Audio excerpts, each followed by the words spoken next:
బుజ్జమ్మ ఈవిడికి ముగ్గురు పిల్లలు తల్లి ఈవిడ చిన్న బుజ్జమ్మ గారు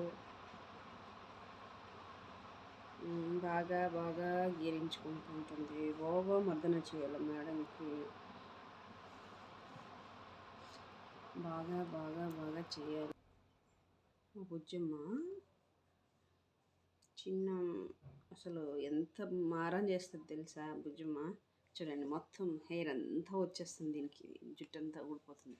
అబ్బా అబ్బా అబ్బా అబ్బా బాగా వాళ్ళ పిల్లలు వచ్చినాక తల్లి బాగా గోల చేసే తల్లి గోలంతా ఆపేసింది. బుజ్జం తల్లి ముగ్గురు పాపం పిల్లలు ఏమి తిందు ఎదవ బువ్వ తిందు ఏం తిందు అల్లరి చేసేది. అలాంటి పిల్ల ఇప్పుడు అల్లరంతా మానేసింది పాపం. ఎందుకంటే ఆ అల్లరంతా వాళ్ళ పిల్లలు చేసేస్తున్నారు కాబట్టి. అది బుజ్జమ్మ స్టోరీ. బుజ్జమ్మ